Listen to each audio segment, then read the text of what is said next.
ধরবি কি পাগলের বুলি তোরা কি প্রেমে করবি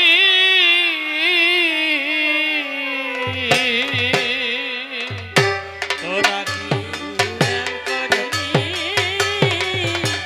পাগল হবি ধরবি রে পাগলের বুলি তোরা কি প্রেম করবি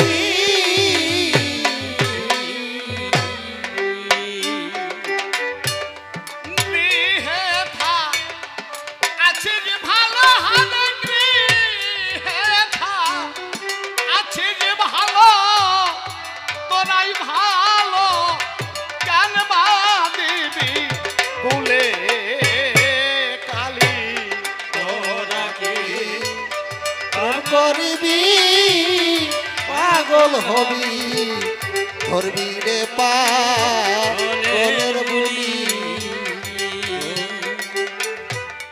তোরা কি প্রেমে করবি ধরবি রে পাগলের বুলি তোরা কি প্রেম করবি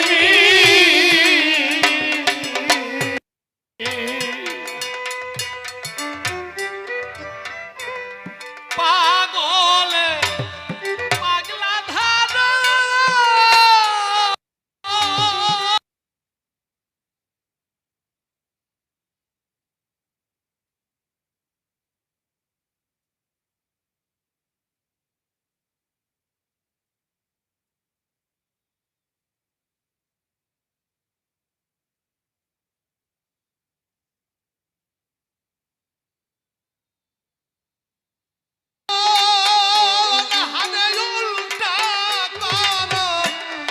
রসের পাগল প্রাণ পুতলি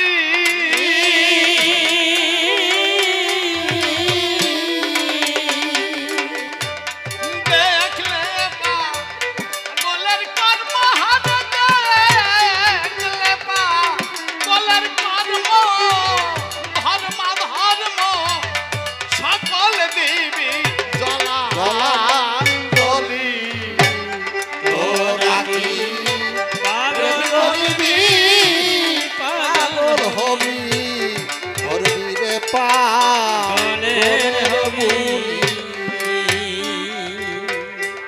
আজ মনোহর বলেছে নারী নিয়ে কি ব্রহ্মচারী হওয়া যায়? যায় বাবা, কিভাবে যায় সেইটাই পাগল ভক্তরা জানে। যে চিন্তা ভাবনা মনের গুণে রসের গতি, কে বাবা বেশি তো ভেঙে বলা যায় না, মনের গুণে রসের গতি। জীবনের যে মূল্যবান রসটা রয়েছে, যাকে কেউ আত্মসত্তা বলে, কেউ বলেন পিতৃধন। অশ্বিনী গোসাই বললেন, সেই সে বাপের বেটা বিচক্ষণ, যেজন রক্ষা করেন পিতৃধন। এইটা মনের গুণে গতি লাভ করে।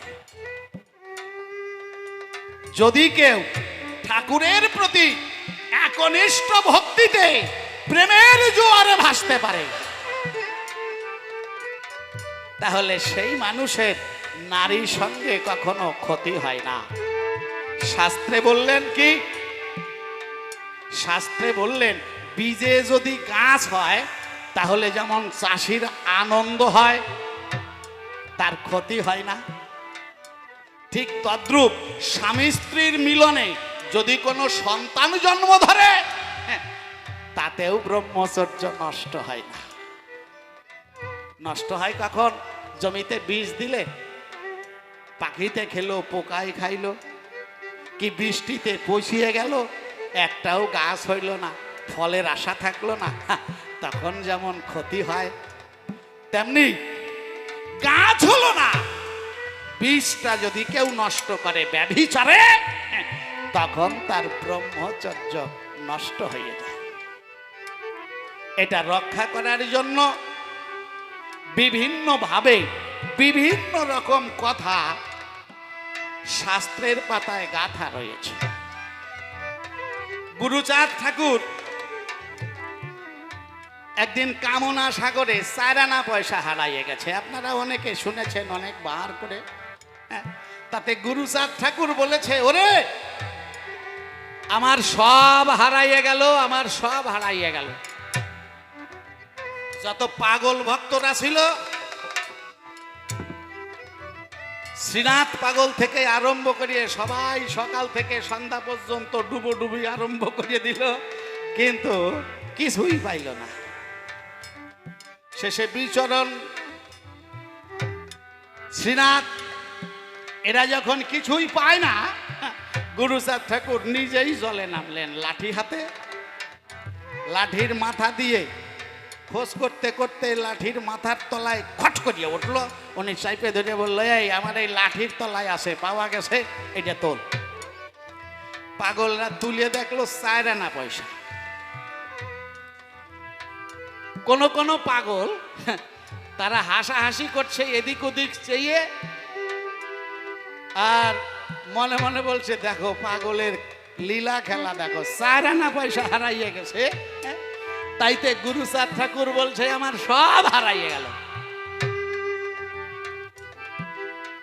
তা গুরুচাঁদ ঠাকুর যখন তার হারানো 4 আনা পয়সা পাইছে, গদি ঘরে গিয়ে বসে ভক্তদের অর্ডার দেশে 10 টাকা বার করে দিয়ে, এই যা, এই 10 টাকা দিয়ে মিষ্টি নিয়ে আয়, সবাই মিলে খা। তা 10 টাকা দিয়ে মিষ্টি এনে সবাই খাইছে।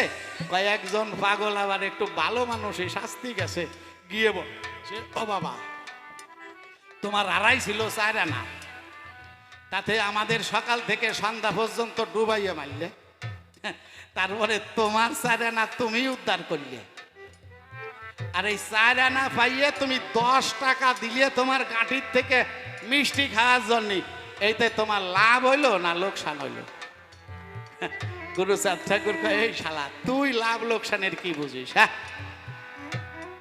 এই যে 10 টাকা দিয়ে মিষ্টি খালাম, সবার আনন্দ হয় নাই? সবাই বলছে, হ্যাঁ বাবা, তা কিন্তু হয়েছে, আমাদের সবার খুব আনন্দ হয়েছে। এইটা মনে রাখো, আনন্দের জন্য খরচ করো, বিনা কারণে যেন একটা পয়সাও নষ্ট না হয়। কে বাবা? এখানে কেউ বললেন কি না, মাসে 1 বছরে 12, তারপরেও যদি কেউ কমাইতে পারো চেষ্টা করো। কিন্তু সবচাইতে বড় কথা হচ্ছে, যার এই জীবনের দিকে একবার লক্ষ্য চলে আসে, অন্তরে করুণ ধারণা, অকারণে তার এই ধন কখনোই নষ্ট হয় না। সন্তান জন্ম দেওয়ার জন্য কোনো ক্ষতি হবে না বাবা। শুধু এই মতুয়া তত্ত্ব নয়, লীলামৃতের কথা নয়, আমি পুরানো একটা ঘটনা বলছি। বশিষ্ঠের ছিল 100টা ছেলে, আপনারা অনেকেই জানেন, যিনি ঋষি বশিষ্ঠ, তার 100টা ছেলে। তা এই বশিষ্ঠের বাড়িতে একদিন বিশ্বামিত্র গেছে। সরস্বতী নদীর পূর্ব পারে বশিষ্ঠের আশ্রম, আর পশ্চিম পারে ঋষি বিশ্বামিত্র উনি থাকেন। তাই বিশ্বামিত্র যখন গেছে, উনি তখন বায়ু ব্রতধারী। কথাটা ভালো করে শুনবেন, মানে শুধু বায়ু সেবা করেই উনি জীবন ধারণ করেন, আর বাইরে কোনো খাবার খায় না। তাহলে বুঝতে পারেন সেরকম একটা মানুষের শরীরে কেমন জ্যোতি হয়। তা বশিষ্ঠের সঙ্গে আলোচনা করতে গেছে, যেন বশিষ্ঠের চাইতেও তার উজ্জ্বল জ্যোতি দর্শন করে বশিষ্ঠের স্ত্রী অরুন্ধতী, উনি মনে মনে চিন্তা করেছেন, একজন মহামানব এসেছে, আমি ওনাকে একটু সেবা করব। উনি কাউকে কিছু না বলেই রান্নাঘরে গিয়ে পরমান্ন রান্না করেছেন। উদ্দেশ্য, ওই মহামানুষ যে এসেছে, স্বামীর সঙ্গে আলোচনা করছে উঠানে, ওনাকে পরমান্ন সেবা দেবে। কিন্তু রান্না করে পরমান্নের থালা ভরিয়ে যখন নিয়ে আসবে, এসে স্বামীর কাছে দাঁড়িয়ে দেখে তাই স্বামী একাই আছে, আর অন্য মানুষটি নাই, অর্থাৎ ঋষি বিশ্বামিত্র কাছে নাই। তা স্বামীকে বলছে, স্বামী, এখানে যিনি এতক্ষণ তোমার সঙ্গে কথাবার্তা বলছিলেন উনি কোথায় গেলেন? বললো, উনি চলে গেছেন। অরুন্ধতী বলছে, আমি যে ওনার জন্য পরমান্ন রান্না করলাম ওনার সেবা করব বলে। বলছে, তুমি রান্না করলে কি হবে, তোমার এই রান্না ওনার সেবায় লাগবে না। এই কথা শুনে অরুন্ধতী বলছে, শোনো, আমি ঋষির সেবা করবার জন্য, অতিথি নারায়ণ তার সেবা করবার জন্য পরমান্ন রান্না করেছি। যদি সেই অতিথি নারায়ণের সেবাই না করতে পারি, অন্তরে আছে ভাবো তোমার পায়ের সামনে মাথা ঠুকে আমি মারা যাব। এই বলে বশিষ্ঠের পায়ে মাথা ঠুকতে আরম্ভ করিয়ে দিয়েছে। বশিষ্ঠ ধরে বলছে, শান্ত হও। বলছে, না, শান্ত আমি হব না, কারণ আমি যদি আমার সেই অতিথি রূপী নারায়ণের সেবাই করতে না পারলাম তাহলে আমি আর এই জীবন রাখবো না। বলছে, তুমি শান্ত হও। বলো, তাহলে আমাকে সেবার আয়োজন করে দাও। বলছে, উনি নদী পার হয়ে গেছে, তুমি যাও নদী পার হইয়া ওনার সেবা করাই আসো। উনি বায়ু ব্রতধারী, উনি তো এখন কিছুই সেবা করবে না।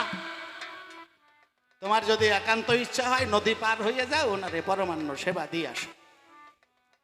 অরুন্ধতী বলছে, এই নদী আমি পার হব কি করে? নৌকা নাই, মাঝি নাই, হ্যাঁ? উত্তাল তরঙ্গিনী নদী, তাতে করে বর্ষাকাল, আমি নদী পার হব কি করে? বশিষ্ঠ বলছে, শোনো, তুমি তো আমার ঘরের নারী, আমি যদি হয়ে থাকি আজন্ম ব্রহ্মচারী, তাহলে আমার কথা ধরে তুমি নদী হেঁটে হেঁটে পার হয়ে যেতে পারতো, যাও। যেই স্বামী বলছে আমার কথাই তুমি পার হয়ে যাবা, হাইটে হাইটে যাবা, উনিও পরমান্নের থালা নিয়ে আটা দেশে নদীর উপর দিয়ে হাঁটতে হাঁটতে ওপারে চলে গেছে। ঋষিকে ডাকাডাকি করতে ঋষি বাইরে আসছে, ঋষিকে নিবেদন করছে, আমি আপনার জন্য পরমান্ন রান্না করেছি, আপনি সেবা করুন। আমি ধন্য হই। ঋষি করেছে বর্ণনা, আমি বায়ুব্রতধারী, আমি তো সেবা করব না। বলছে, দেখুন, আমি আপনাকে সেবা করব বলে পরমান্ন রান্না করেছি, যদি আপনি সেবা না করেন তাহলে আমিও আমার এই জীবন নিয়ে আর ঘরে ফিরে যাব না। এই বলে পাশেই পাথর ছিল, পাথরে মাথা ঠুকতে আরম্ভ করিয়ে দিয়েছে। বিশ্বামিত্র চিন্তা করছে, সর্বনাশ হয়ে গেছে, শালা নারী হত্যার পাপে পড়িয়ে যাব। তা বলছে, ও মা, তোমাকে আর মাথা ঠুকে মরতে হবে না, দাও তোমার পরমান্ন দাও, আমি সেবা করছি। এবার অরুন্ধতীর কাছ থেকে পরমান্নের থালা নিয়ে ঋষি বিশ্বামিত্র এক থালা পরমান্ন সেবা করলেন, খালি থালাটা ধরে দিয়ে বলল, নাও মা, এবার তো তুমি খুশি হয়েছো? বলছে, হ্যাঁ আমি খুশি হয়েছি। তাহলে ঘরে চলে যাও। বলছে, আমি যাব কি করি? বিশ্বামিত্র বলছে, তুমি যাবা কি করে, মানে যেভাবে আইছো সেইভাবে চলে যাও। বলছে, না, আপনি বললেই তো আমি যেতে পারবো না, আমার স্বামীর নির্দেশে আমি নদী পার হয়ে এসেছি হেঁটে হেঁটে, কিন্তু এখন আমাকে যাওয়ার নির্দেশ দেয় নাই। যদি এখন আমি যাত্রা করি তাহলে জলে ডুবে মরবো, তাহলে আমি কি করে যাব? বিশ্বামিত্র বলছে, মা, আমি এই ব্রত পালন করাকালীন যদি অভুক্ত থাকি, কোনো কিছু না খাইয়ে থাকি বায়ু ছাড়া, তাহলে আমার কথায় তুমি হেঁটে হেঁটে নদী পার হয়ে ঘরে চলে যাবে, যাও। আবার হাঁটা দিল, হাঁটতে হাঁটতে চলে আসলো আশ্রম। উঠানে স্বামী বসে আছে, স্বামীকে সাষ্টাঙ্গে প্রণাম করে বলল, স্বামী, আমি তোমার কাছে দুটো জিজ্ঞাসা করব। কি? আচ্ছা,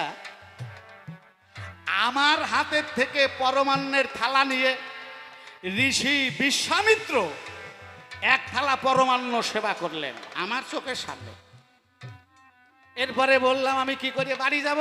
বলল, আমি যদি অভুক্ত থাকি, ব্রত পালন করাকালীন কিছু না খাইয়ে থাকি, তাহলে তুমি আমার কথায় নদী হেঁটে হেঁটে পার হয়ে যাবে, আমি তো চলে আসলাম। কিন্তু আমি এইটা বুঝলাম না, আমার হাতের থেকে এক থালা পরমান্ন উনি নিয়ে সবটাই পরমান্ন সেবা করলেন, এই খাওয়ার পরে কি করে না খাওয়া থাকলেন? এইটা আমার একটু বুঝাইয়া কাও। উনি আমার সামনে খাইলেন পরমান্ন, খাওয়ার পরে কি করে না খাওয়া থাকলেন? বশিষ্ঠ বলছে, দেখো, উনি তো প্রয়োজনে জীবন বাঁচানোর তাগিদে তোমার কাছে পরমান্ন ভিক্ষা মাগে নাই, যেচে খায় নাই, যে মা আমার জীবন ওষ্ঠাগত, আমাকে একটু খাবার দিয়ে প্রাণ বাঁচা। উনি খাবার চাই নাই, বরঞ্চ তুমি রান্না করছো, উনি কইছে আমি এখন ব্রতধারী, আমি সেবা করবো না, তুমি কইছো আমার জীবন রাখবো না, তুমি মরতে গেছো, তাই তোমাকে মরার হাত থেকে বাঁচাবার জন্য উনি যেটা সেবা করেছে তোমার মনস্কামনা পূর্ণ করতে, এটাই ওনার খাওয়া হয় নাই। তুমি তাকে বাধ্য করেছো খাবার জন্য, ওটা তো তার দরকার নাই, এই জন্য উনি খাইয়েও না খাওয়া রয়েছে।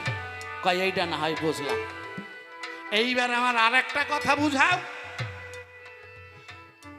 শাস্ত্রে আছে বিন্দু ধারণে জীবন আর বিন্দু পতনে মরণ। তাহলে তুমি আমার গর্ভে একটা নয়, দুটো নয়, 100টা সন্তান জন্ম দিয়েছো। বশিষ্ঠের 100টা ছেলে, তাই 100টা ছেলে জন্ম দিয়ে তুমি কি করে ব্রহ্মচারী থাকলে? তুমি যে বললে আমি যদি থাকি আজন্ম ব্রহ্মচারী, তাইলে নদী হাইটে হাইটে দেবা পারি, আমি গেলামও তাই। কিন্তু আমার কথা হচ্ছে তুমি ব্রহ্মচারী, এটাই আমার সংশয় নাই, কারণ আমি নদী হাইটে হাইটে পার হয়ে গেছি। কিন্তু আমার জিজ্ঞাসা সেইখানে থাকলে কি করিয়ে হইলে তুমি ব্রহ্মচারী? 100টা ছেলে জন্ম দিয়ে বলছে তুমি আমার ঘরের নারী। আমার চাইতে আমার খবর তুমি ভালো জানো, তুমি ভালো করেই জানো। যতবার তুমি সন্তান কামনা করেছো, আমি ততবার তোমার সঙ্গে মিলন হয়ে তোমার মনস্কামনা পূর্ণ করেছি, একটা করে সন্তান দিয়েছি। কি বলবো তোমার ঠাই এতদ ভিন্ন ব্যভিচারে আমার সেই মূল্যবান ধন আমি কখনো নষ্ট করি নাই। তাহলে যদি কেউ সন্তানের জন্য বিন্দু পতন করে সন্তান জন্ম দেয়, তাহলে তার ব্রহ্মচর্য নষ্ট হয় না। এখানে যারা ভাবের ঘরে থাকেন, অষ্টাঙ্গ যোগের অধিকারী ছিলেন হনুমান, তার উপরেও এই 12 আঙুল যদি ভাবের ঘরে কেউ একবার কমাইয়ে নিতে পারে বাবা, তখন সেই মানুষ ইচ্ছাধীন হয়ে যায়। তার ইচ্ছাই ঈশ্বরের ইচ্ছা। তিনি ইচ্ছা করলে নারীকে আনন্দ দিয়েও নিজেকে অক্ষত রাখতে পারে। তাই নারী থাকলেই ব্রহ্মচারী হয় না বাবা। মনোহর না বুঝে এত বড় বাজে কথা কই আর সব জায়গায় গন্ডগোল বাঁধাইয়ে নাকি, সব জায়গায় সব যুক্তি খাটে না। আর এই পাগলা ভাবটাই হচ্ছে সেইখানে। তাই কি গাইলেন? হা হা হা হা।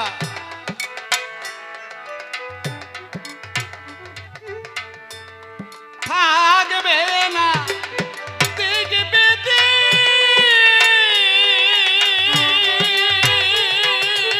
কেবল মনে থাকবে মানুষ বলে।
শিক্ষা কৌপিন ঝুলি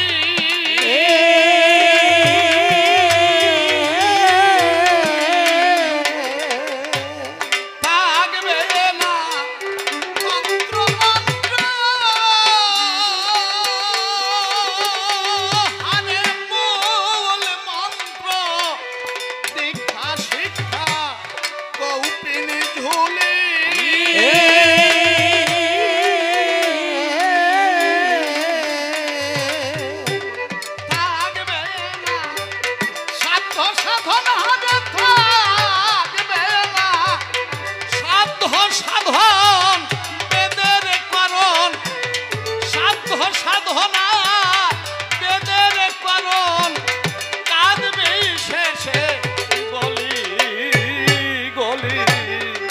ওরা কি প্রেম করবি পাগল হবি দিবি রে পাগল ঘরে তাকে প্রেম করবি। আমরাও ভক্তি করি, আর আপনারা যারা পাগলকে দেখেছেন তারা দেখেছেন বাস্তবে পাগলও ভক্তি করে। আমরা ঠাকুরনগরে যখন যাই কিভাবে যাই, মাতাম খোলায় গিয়ে কেউ গড়াগড়ি দেই কি না দেই, সকলের অলক্ষ্যে কেউ দেখে কি না একটা গড়াগড়ি দিয়ে উঠলাম, ঠাকুরের ধামে এসেছি। আর পাগল ধামে প্রবেশ করার আগের থেকে যে রাস্তায় হরি ভক্তের আগমন ঘটেছে, হরি বলে হুঙ্কার দিয়ে সেই রাস্তায় গড়াগড়ি দিতে দিতে চোখের জলে ভাব সাগরে সেই ধামে উপস্থিত হয়েছে। যারা তাকে ঘিরেছে তারাও সবাই দিশেহারা হয়ে গেছে, ভাবে সবার পরে গেছে।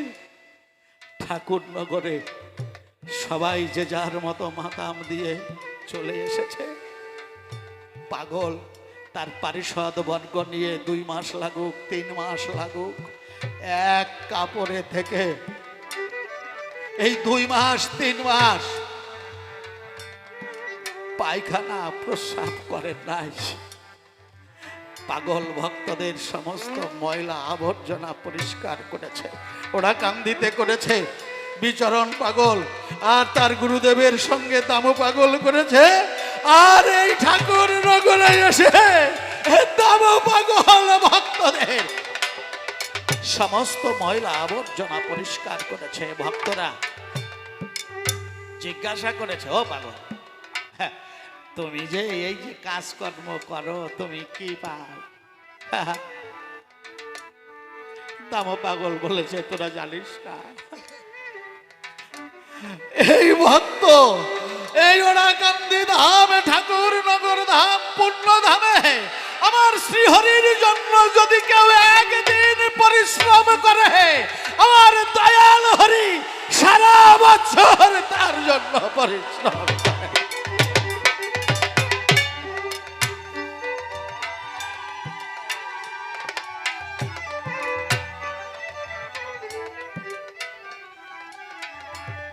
যদি ঠাকুরের জন্য কেউ একদিন কাজ করে, ঠাকুর তার জন্য সারা বছর কাজ করে। বাবা, ভক্তির মধ্যে তারতম্য আছে না? তাই তো সেই পাগলের ছোঁয়া যারা পেয়েছে, পাগলের কথা মনে পড়লেই তাদের চোখের জল সুখসারের মতো অমনি ভেজে ওঠে। চাতক চাতকের ন্যায় তারা আশায় থাকে কখন পাগলের দেখা পাবো। আর যারা 1 লক্ষে পাগলের দিকে চেয়ে থাকে ভরসা করে, পাগল তাদের কান্ডারি। তাই বিপদ বুঝলেই পাগল এসে তাদের সামনে এসে হাজির হয়ে তাদের সমস্যা দূর করে দেয়। কিন্তু ভাবটা কি? ভাবটা গোপীর ভাব।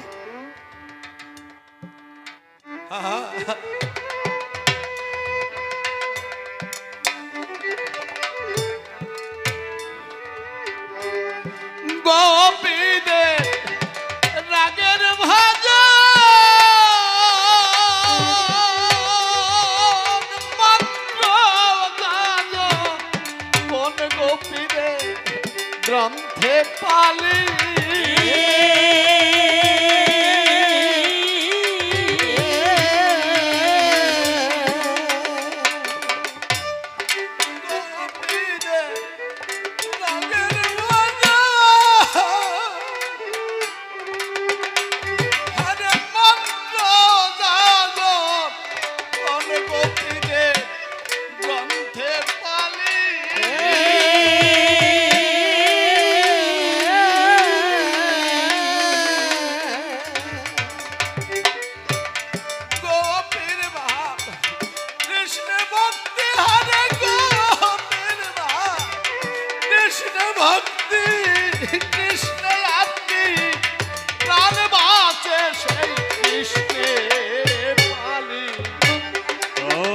কি প্রেম প্রেম করিবি করিবি পাগল হবি ধরবি রে পাগলের বলি তোরা কি প্রেম করিবি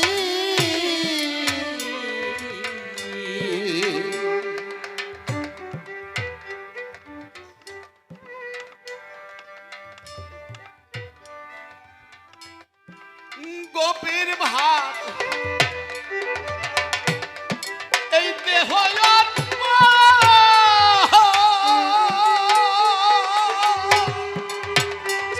হারে জীবন এ দেহ সেই কৃষ্ণের বলি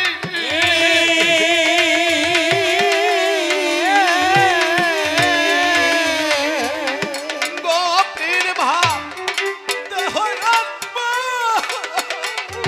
হরিবল হরিবল হারে জীবন নয়ন এ দেহ সেই কৃষ্ণের বলি